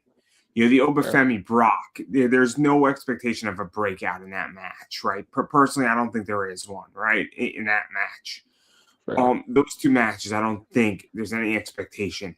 Cody Rhodes, CM Punk, I don't think that's going to be a bad match. I don't think it's going to be like we're breaking the wall. I'll tell you the match I think it might be really good that nobody's talking about. Sami Zayn, Finn Balor. I think it's going to be a lot better than it was built up to be. I think it's going to be really good, and I think I don't think it's going to be bad. I think it's coming in at like a B-, and it has the potential to be a B+ or an A- match. It has the potential to do it, right? But the match's been built up as dog shit, and so what do in this position, right? Because, but like the guys, I think those two guys are going to put on a great match. I think the match that's going to be the opposite of that is Gunther and Nick Aldis. I think that match has been built roughly, and I think that match is going to really disappoint. Yeah. I think that match is built to fail. What would you say? Yeah, I agree. So I don't think the Sami Zayn Finn Balor match is built to fail. I think it's going to exceed expectation. You know, Right so back. I'll be right back. oh no, I thought I did something wrong, but that's what I think. Now I could be absolutely wrong. I could be off base on this, but the point that I'm making is that I think there's something to be said about that, where that's how I think it is, right? So, but again, you know, I expect certain things, right? But Yeah. like, so I don't like. I expect Danhausen and Dominic Mysterio to kill it. I expect that match to be fun, entertaining, and comedy relief, right? I expect it to be what it's advertised as. You know, if I go to a UFC event, I expect two fighters to fight each other. Like, does that make sense? Like, that makes total sense. That makes total sense. Yeah. Like, so, but I don't know what to fully expect out of Sami Zayn and Finn Balor. But what I do think is that I think we're in for a good match with that. But again, I could be wrong. I've been wrong before. It's not going to be the first time I'm going to be wrong. But But you got a point though. You got a point though. I think we're in for something good. I really do with that. But I digress. Because again, I don't know. But again, I'm not, my hopes for SummerSlam are not high. That's fair. Yeah. I don't. You could challenge me. I mean, if you disagree or you think there's another match that's going to be a breakout on these 12 matches, because I mean, you got Trick. No, actually, right? I don't disagree because it's very possible that might be a breakout match because it's not a match that everyone like really anticipating. So it could blow up and become one of the best matches tonight. Like anything's possible.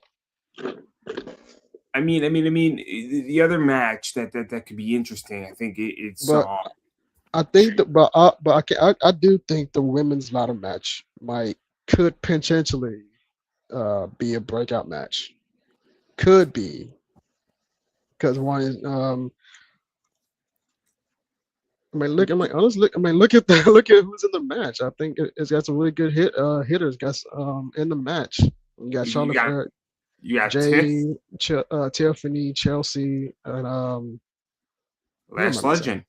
Not last. Last Legend. Something like that. You got Stratton, Cardle, Chelsea Green, Charlotte Flair, and Lash Legend. Mm-hmm. I mean, I'm not saying they're the top five. They're arguably they're some of the top talent there. I mean, Charlotte Flair still has it, regardless of what people think. Charlotte Flair still has it. So you know that's what I think, right? Chelsea Green has been around forever. Jade is the whole package that needs some polish on her. Tiffany Stratton is killing it. And the only person in that match who is the up and comer is Lash. Mm-hmm. Mm-hmm. Yep. But this could be her moment. I mean, she wins this. She's in an interesting position because if WWE does this right, that's the other thing. She could run with it, and who knows what the hell's going to happen with it. But I don't know. I mean, again, I'm curious what you think, because I've been speaking a lot about this and this whole conversation about that. But again, I don't disagree that the ladder match could be the breakout either, because it's got potential. It should be very interesting, right? And then I mean, the $100,000 Danhausen has. That human money. Oh my God! I can't wait. That match. That match is gonna be so funny. Oh my I Lord. think it is too. Like I said, I just think Joe Henry and a big head are kind of going to weigh it down a little bit. I just think. Isn't it the whole one-on-one match? Sorry. That match is. It's a one-on-one match. It's human money's on a pole match. I was like, but that's gonna be interferences though. It's the judge. Oh, but are any of us really expecting a serious match here? Like, God no, no. God no. I want things to be funny, right? That was the whole thing at Saturday Night Main Event when Danhausen gets his cape back of the Knicks. I thought it was hilarious. It, like he comes out and then he takes the stuffed cat and puts it in his cloning machine. I thought it was ridiculous. I thought it's like it was funny because he puts it in and then the cat, he puts a cat in and then he clones it and the big cat Carly Towns comes out. And I thought it was ridiculously funny. I thought it was the stupidest, funniest, dumbest, pure wrestling thing I've ever seen in my life. Like, and it was great. And that's what I want. I want to be entertained and teased, and I want to be. I'm stressed out enough in my life that I really need things that unstress me. Agree. So I just don't know. I mean, like they've been letting us down so much lately. So and I'm just hoping it's good. So I'm gonna ask a question that's wrestling related and not because I'm curious. I come into things with low expectations, right? So I watch a lot of anime, right? And a lot of the shows I'm watching is like the hero gets kicked out of the hero's party and he's opening up an apothecary, right? And it's his adventures, and then the another hero comes, and then they're just like starting a relationship, and they want to live in a quiet town, and nobody is leaving them the fuck alone, so that they could really enjoy each other in an adult consensual way, right?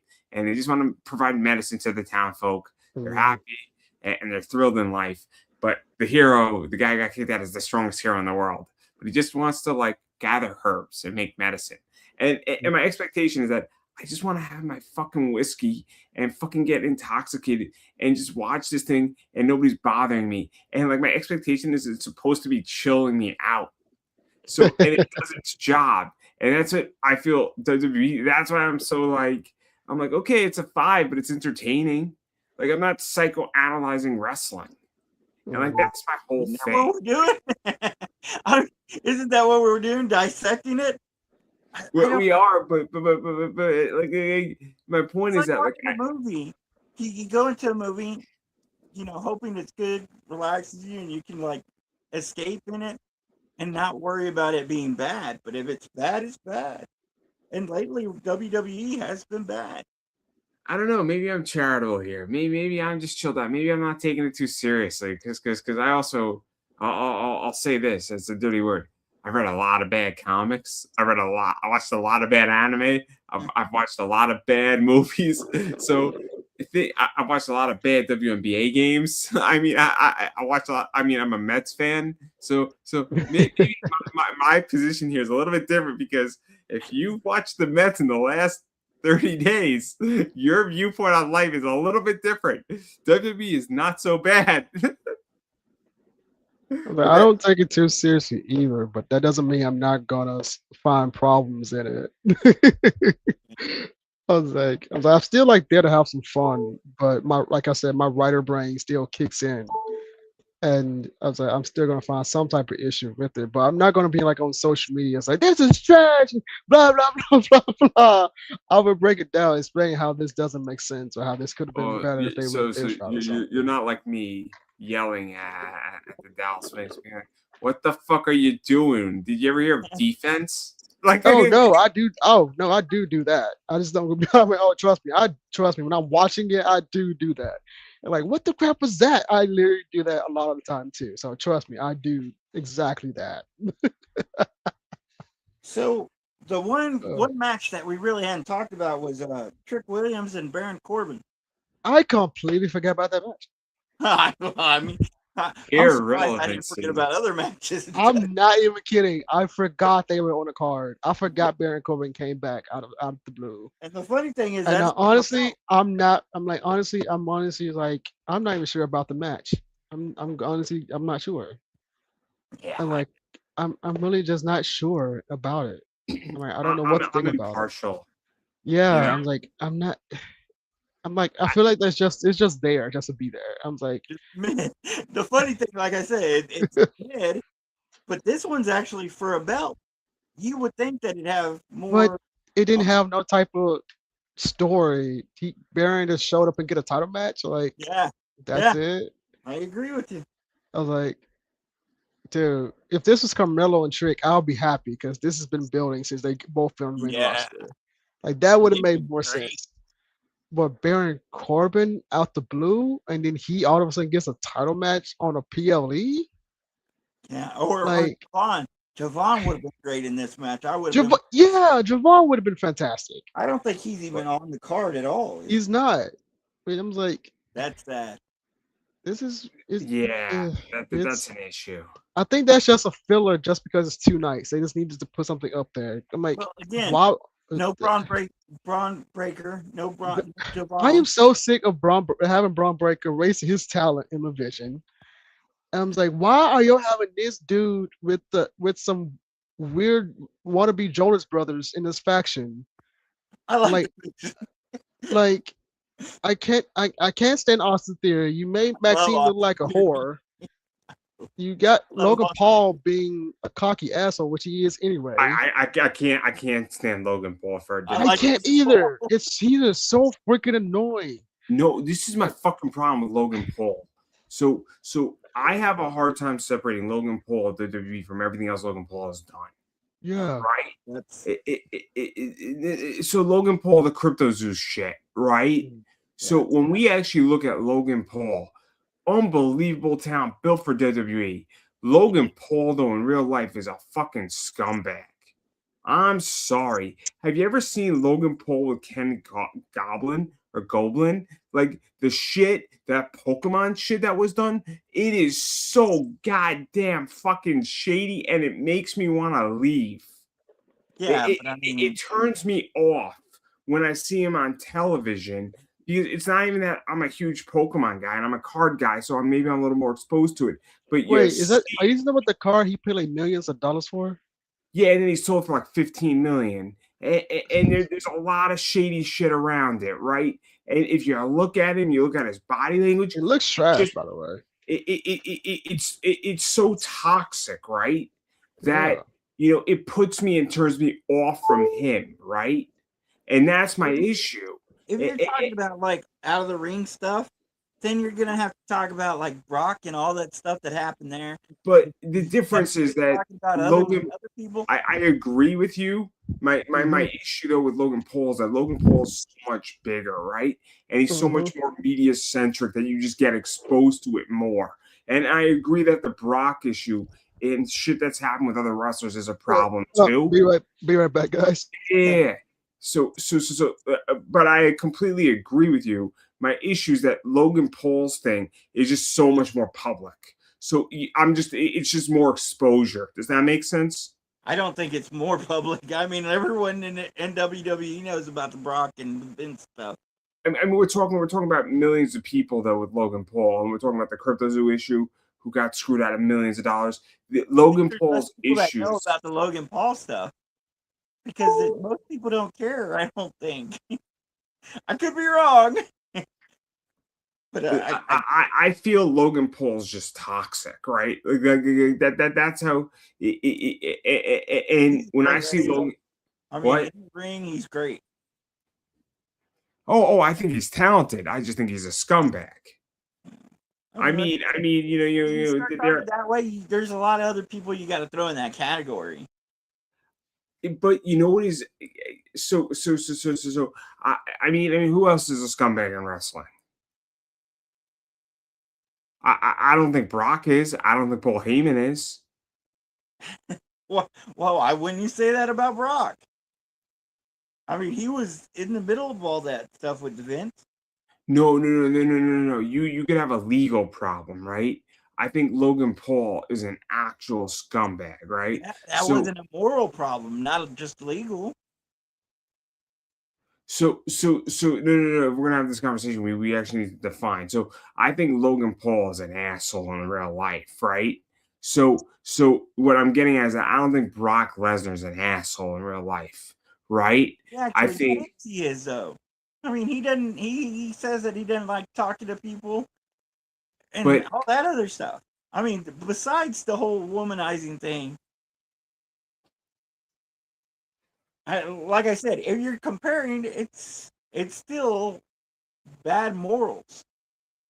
and they're not. Like, for the record, Brock is very introverted, so that's why I don't think he's an asshole. But when you meet him in person, I've seen he actually interacts with fans. But just because he doesn't like talking to people, he just like I feel like he does a very introverted person, and he doesn't like to be bombarded. But of course, everyone has a past. I'm pretty sure he has like moments he was an asshole, but So but me, I think Brock is like a very chill dude. Where I'm going with the Logan Paul thing is that But Logan Paul is a straight up cocky asshole. So he's just a straight up cocky asshole. I mean, Tom Brady slapped the shit out of him in Fanatic Fest. Yeah. And I don't think that. I mean, because Logan Paul said to Tom Brady, "Oh, if I was playing against you in the Saudi league, I would beat you." And like Tom Brady was saying, what would you say? I think that was a work. Oh, that was definitely a work. I don't think that was a work. I don't think so. I think it was. It didn't look like it. Yeah, but at the same time, it could have been a work, but it could have actual issues. Yeah, even still. Like I say, when you talk about his all out of the ring stuff, then you got to talk about other people's stuff too. But the problem is that Logan Paul brings the out of the wrestler though. But the problem is that Logan Paul is Logan Paul in the ring and out of the ring, right? Like Brock Lesnar is not Brock Lesnar out of the ring. He's not. He still has that immoral stuff that went on with him and Vince and those other people. Right. The problem though is that he's not a bad person. I'll put it this way, right? John Cena out of the ring is so when John Cena is in a movie, he's John Cena, right? He's not what? Did somebody say something? No. Oh no, I thought somebody said something. So I don't think you can turn off John Cena in WWE and out of WWE. Logan Paul's the same way. So for instance, CM Punk is not CM Punk when he's sitting on his couch in his apartment in Chicago. Logan Paul is, right? So Logan Paul on Impulsive is Logan Paul, and he's Logan Paul in the ring. John Cena was in the Matchbox movie, is John Cena in the Matchbox movie, and is John Cena in the ring when he's promoting the John Cena Classic. So that's my issue about Logan Paul. So whatever Logan Paul does outside the ring affects him in somebody who has no immoral issues, John Cena, supposedly. No, but that's not the argument. The argument is that Logan Paul's brand is Logan Paul's brand, regardless of where he is, right? So if Logan Paul, the same way. Brock is like, I don't want to. But it's not. It's not though. It's not. Because if Brock Lesnar is ranching and he's selling something, he's not talking about just ranching all the time. He's talking about anytime. He's like, I don't want to be around fans. I don't want to be around wrestlers. I don't want to be around anybody. Right. That's the way he's always been. That's not the argument. The moral stuff that he was in court about. And so they're still on the same level, but like I said, they're not though. They're not. The issue here is that Logan Paul is so much bigger, right? So anything Logan Paul does, because his brand. So when Logan Paul represents, hey, I'm building a crypto zoo thing, and then you screw people out of millions of dollars, right? Or the whole shady Pokemon stuff, or the fact that he was screw people out of a collectible component. The fact that he is a wild card. I mean, there's a lot more problems with Logan Paul. Like cards and collectibles and this stuff. And Brock's was about human trafficking. How can you compare those? And how can you not saying that Logan Paul is bigger than Brock? I don't know about that because of the UFC stuff. How can you not think that Brock is pretty huge? And even what'd you say? It's not a matter of how many fans each one has. It's a matter of without a doubt. I mean, Logan Paul's bigger than Logan Paul as an entity is bigger than Brock Lesnar. No doubt about that. I mean, just on a social media level, without a doubt, that Logan Paul has one of the top 20 podcasts in the world. Without a doubt, Logan Paul is bigger than Brock Lesnar. Pat McAfee is bigger than Brock Lesnar too. So that's not a debate, right? Logan Paul is I won't debate that. I mean, come on now. I understand that Logan Paul's big on social media, but you got to think Brock Lesnar was in the NFL, he was in UFC, and he's Logan Paul's bigger. That's not the point of it. The point is who's more immoral. That's what you're saying. Logan Paul, without a doubt. Again, you're talking about coins. You're talking about cars. Logan Paul screwed people out of almost $10 million. You're talking about money. Brock Lesnar was not convicted. Again, that's not the point. The point Brock is Lesnar was name dropped in that. He was name dropped in that lawsuit, but he wasn't convicted or tried for it. That whole traffic thing was on Vince. So you because people get caught up in lawsuits sometimes. Supposedly he was given a woman to do with as he will. You just said it perfectly though. It's supposedly though. But they never had evidence on him to charge him though. Okay, but you're with Logan Paul, it's pretty clear that Logan Paul did some stuff and screwed people out of millions of dollars. So if we're going to talk about your own argument on immorals and things like that, I mean, Logan Paul has done immoral things, and they have been well documented. He said he was on CoffeeZilla going to refund it, and he didn't do it, and then he tried to sue CoffeeZilla. I mean, I'm saying if you're saying that you're not liking one person because they did bad stuff, you got to start saying all these other people who did bad stuff you don't like either. But the issue with Brock is that there isn't any evidence. It's a allegation that was then dropped. Not necessarily. There's no evidence. You don't know. You don't know if he struck a deal that erased all that evidence. You don't know. You can't say. But if there was evidence, he would have been tried. He would not have been dropped from the lawsuit, and he would have not been brought back by WWE essentially. And that's the whole thing. So essentially, there really isn't any evidence. It's a pretty. You don't know. But you don't know either, right? So now if we go along the lines here. That he will witness against Vince, so they basically dropped everything. So you can't say so if I concede ground, right? This is so important, right? So if I concede ground that I don't know, then you don't know if there is evidence, and so we're at a moot point then on this. But if you're dropped from a lawsuit, you're basically comparing possibility of human trafficking to coin collecting or money. Again, if you tens of millions of dollars, yes. Again, if you're gonna hate one person for immoral, you got to hate both people for immoral. No, because you can evaluate individual components on what is immoral and what isn't. And if somebody is allegedly dropped, it isn't provable. There's really no evidence to proceed anything on it. Then yes. You can make a fair judgment call to say, well, you know what is maybe nothing happened here. The evidence doesn't suggest, and it's a basic component, right? So then when you go look at Logan Paul, suggest they dropped whatever they had on him because he turned on Vince. But he didn't turn on Vince. That case didn't even go forward. It's not even going forward, right? In a lot of ways, the case against Vince really didn't even go anywhere, and it still isn't going anywhere. It's still there. What are you talking about? It's not going anywhere. Right now, the case is going private. From last report I read about. Yeah, they're still in discussion. So they're still talking about it. Yeah, they're still talking about it. But I don't think Brock turned on it. I just think they don't have any evidence on Brock. The point about Logan Paul that I'm making is that I do think Logan Paul with that faction turns off people, and you know what is that's where I'm going with this. But my viewpoint on Logan Paul is that I just think he's toxic. I think he brings all the talent, but he brings so much fucking baggage in. It's problematic.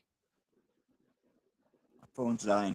I mean, you can disagree with me. That's fine on that. I mean, like I said, if you're gonna say one person's bad, you got to start pointing out all the other bad. But you also have to look at evidence. You also have to look at what evidence suggests, and not everybody is the same. Yeah, but you're telling me that out of all the WWE people that Logan Paul's the only bad person? No, I never said that. You said that. I'm saying there are other bad people that you. No. I said that with Logan Paul, he's one of the most immoral individuals on the roster right now. No question about that. You made the comparison to say, "Oh, he's worse than Brock," or Brock's worse than he is. I think, and I don't think that's the case, right? I mean, that's the argument that I got out of you. I think Brock's worse. Well, you know, I mean, evidence doesn't suggest that Brock was convicted. So we'll use this. You know, Hyde from that '70s show was convicted. Pretty immoral person. Most people would agree that what he did was pretty bad, right? I think most people agree, right? You know, I think most people think Harvey Weinstein was pretty bad. There's an allegation against Dustin Hoffman that was dismissed on something, and it was pretty easily dismissed that he was a bad person, and then it turned out that nothing happened, and it was an allegation that was proven false. So that's my point, is that I don't think anybody thinks Dustin Hoffman, one of the greatest actors, you know, that's been around, that allegation was made, it was proven false, and then you move on. So with Brock, I would make the argument that the allegation in many ways was proven false. So, but my point about Logan Paul is that I just don't think he brings much. I think he brings more problems to WWE than he helps. I disagree, but that's just my opinion. That's fun. This is fun.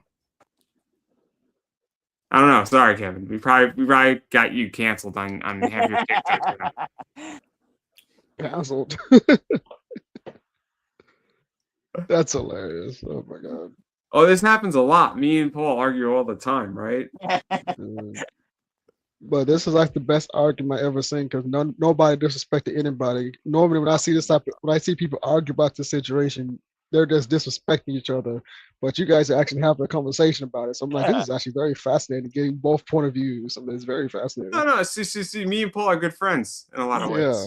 Because I told Paul that he can't die because I can't afford to go to his funeral in Texas. and you all laugh, but I really can't afford it, so it's gonna be a problem. Like, and he knows that I can't afford it at the moment. You can afford it. Go sell a car. No, I'll get him out there to Texas because I got family in Texas. So he knows. I remember. So Paul knows the story I'm going to tell. Paul was a little bit sick, and I said to him, "You can't." He's like, "I'm going to die in like the next year or the next 6 months." I said, "You can't. I can't afford to come to your funeral, right?" No, I'm gonna call Andrew. I'm saying, dude, I'm headed to Texas. Want to come on? Also, Paul's giving me shit about a hawk. So apparently a hawk. Yeah. And you know, so I rescued the hawk. By the way, the hawk was released back into the wild. So apparently, hawks are sometimes stupid. Baby hawks and miniature hawks sometimes don't know exactly eye position, and they crash into things sometimes because they're learning how to fly, right? Yeah. So what happens sometimes is that they crash and then they just go whatever. And I have a King Charles Cavalier Spaniel, and she was going right up to the hawk, and the hawk wasn't even interested in her. Yeah. So what happened is that we wound up taking the hawk to a hawk rescue place, and my dad just picked it up. We put it into a bin. The hawk just laid on its side, and my parents thought the hawk was dead when they got there, and the hawk just got up and it was fine. And then it eventually, in about a week, just needed some food, needed to be nourished, and then it was released into the wild, and supposedly it's fine. So, but he was giving me shit because he's like, "You should just kill the hawk." Should have shot him, ate him, barbecued him. That's what we did in Texas. You crucified the hawk, bro. Shame on you, man. Shame on you. It's a hawk. Crucified the freaking hawk. God damn it, dude. So we were speaking about it, and he was like, "Oh, you should have just killed him." I'm like, "I can't. It's a hawk, dude. I'm not gonna go kill an animal that's defenseless. That's not harming me. That's messed up." Hawks kill people. That's really messed up. God, that is so messed up. In Texas, you shoot first and ask questions later. I mean, what is it? LAX all over again? Oh no. Well, wait, that's a wrestling thing. Oh my God! Just so many things I could say. So many things I could say here. Just so many things I could say. It's really terrible. It's absolutely terrible. What I could say here. But again, I mean, I think we covered SummerSlam pretty well here. Yeah. Yeah. I'm pretty sure if you get hammered, it's probably going to be a 10. So Now we just got to come back for a reaction live to talk about the actual show. I am totally down to do this, and then I just won't watch the WNBA because I'll get really hammered. I was gonna get drunk with this, but granted, I mean the Fever did win, so they bounced me back of my $25 loss on the Dallas Wings. But that's because Caitlin Clark is just gifted, just gifted. She's not the prettiest. What would you say? Anybody see Spider-Man yet? Yes. I did not. Yes. What'd you think of it? I mean, I hadn't seen it, but what'd you think of it? It was pretty good, bit jumpy because it was like too many storylines coming at the same time. My son told me all about it because I can't make it. I'm a little bit disabled, so I can't make it. But he told me all about it, and I'm like, that's it. Yeah, I was like, yeah, I'm like, but I'm like, it was like I said, it was a bit jumpy because it's like so many storylines they kind of try to mix together. But I had a good time. I gave it like a 7.8 out of 10. So, yeah. Is it the best? Like, is it the best? It could have been, but if it could have been the best, but there was like issues that kind of made it not the best, if that makes sense. Like I said, my son told me about it, and I was like, man, the rumors were a lot better than what you're telling me the movie actually was. Yeah, and the post-credit scene was kind of confusing a bit, but yeah. Yeah, it was. I think it was pretty good. Are you gonna go see it, Andrew? I don't know. Again, money's tight in my world right now. And time is tight also. Yeah. I mean, I'm going up to hang out with my sister for like a week in Pittsburgh later on. So, and hang out with my two nieces who are like 2.5 and almost 4. So that's like a week. So we're not gonna go see Spider-Man. No offense to Spider-Man, but my nieces are not gonna understand it, right? Yeah. So that's like in like a week from now. And then just and me and my friends see all these anime movies. So like me and my friends are seeing next week only like I think on August 10th, only yesterday, which is an anime film from like maybe like 89 or 93. I forget exactly when. Daisy Riddle's in it. Guy from Slumdog Millionaires is in it. So it's an anime film, but they voice in it. I think it's one of Daisy Riddle's like first roles.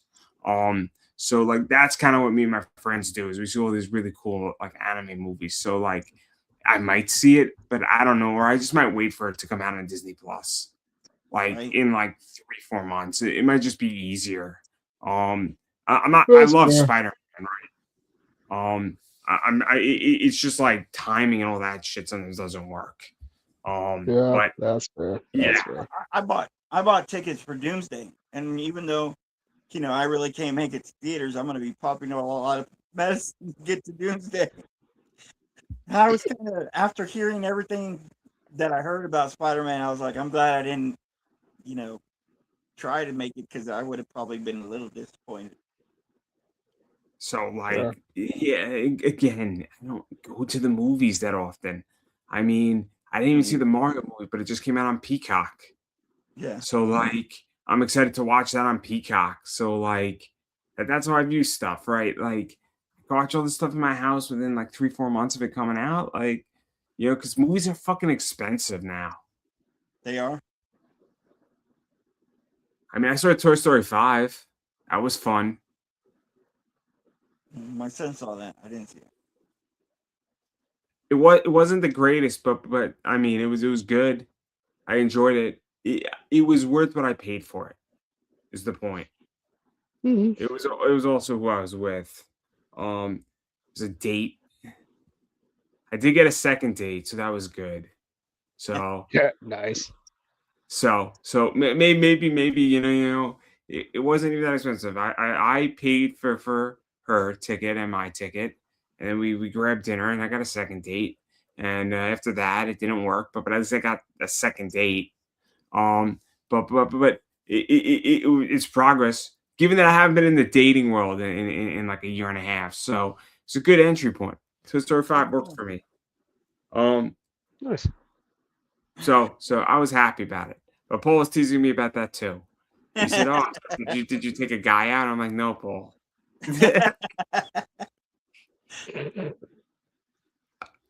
So there you go. But again, everybody should just get hammered. Getting hammered and watching SummerSlam will be the answer. I don't drink. All my medical conditions, I don't drink. So do some weed. Are you buying? I'll do some weed if you're buying. Or cocaine. Or Oh heroin. God, not the cocaine. Or some Molly. I don't know. Figure out your drug of choice. I'm not a weed guy. I want to make that crystal clear. I like my alcohol. And tomorrow, me and my friends are gonna basically buy a case of Twisted Tea. That's what we're gonna do. So yeah, that's the plan. Everybody gets drunk. Every time somebody falls off a ladder, you take a shot. Have you ever Oh my done that? God. Have you ever done the Royal Rumble drinking game? No. I think I did that once. Every time there's an entrance, you take a sip. I think we did it anytime anyone went out. Yeah, That's that's another one too. Or anytime there's like a double elimination. Uh-huh. So there's a lot of good ones, but I digress. So yeah, but I figure I'll give everybody a chance to promote themselves. Because I think we systematically destroyed SummerSlam. Yeah. So where can everybody find themselves, promote themselves, all that fun stuff? I'm on Facebook at I am Kevin Davis CEO and Instagram at I am Kevin Davis Official. And that's where I'm mostly active on. And my YouTube is called Keversol. And also my TikTok is called Keversol as well. So I don't do YouTube anymore like I used to. I am on Facebook, Paul Gomez 740. I'm on Instagram and Twitter. I think I don't really check those, but once a week. Other than that, just around. I'll be doing a writers convention in about a month in September in Oklahoma, but nothing really people go out to. I don't think. Yeah, and then I am obviously Andrew Davis. I do a lot of fun stuff. I am Pop Anime Comics, somewhat on Twitter. I also have another Twitter. His name is King9 because I got suspended on Twitter. It's a long story for a different day. It's a fascinating story though, nonetheless. But you can still follow me on Pop Anime Comics on Twitter, Pop Anime Comics on Instagram, Pop Anime Comics on Facebook, Pop Anime Comics on YouTube, Pop Anime Comics on TikTok. I run an eBay store right here for everybody to check it out. Look for comics and collectibles. Come shop with us on eBay. I do that, and I typically sell cards like this in my eBay store. As soon as it pops up, I sell stuff like this in my eBay store. I sell books like this in my eBay store. So stuff like this as well. And then I do sell high-end cards like this in my eBay store as well. They sell it fast. And I do have these in my eBay store right now. Some limited 30 edition Caitlin Clark cards of her being the first player to have 40 points and 10 assists in a game. So yeah, super cool stuff. Super expensive stuff. But I also sell $4 cards too. So I sell anything from $1,000 cards all the way to down to $4 and everything in between. So if you're looking for cars, looking for collectibles, all that fun stuff, I got you covered. And you can come bother me. And yeah, I don't bite. And you can always make me an offer for something, and I will be very polite, and I'll say, look, I just can't do that price, or I'm looking for a little bit more. It's very, simple. I will not take your head off, I promise. So that's everything I got going on. And yeah, so SummerSlam starting around 6 o'clock tomorrow. Everybody go enjoy it. I might be live tweeting about it. I don't know. And I think we systematically destroyed SummerSlam, everybody. So on that note, I'm gonna end the stream. So everybody have a good night, enjoy yourselves, and try not to get into too much trouble. So peace.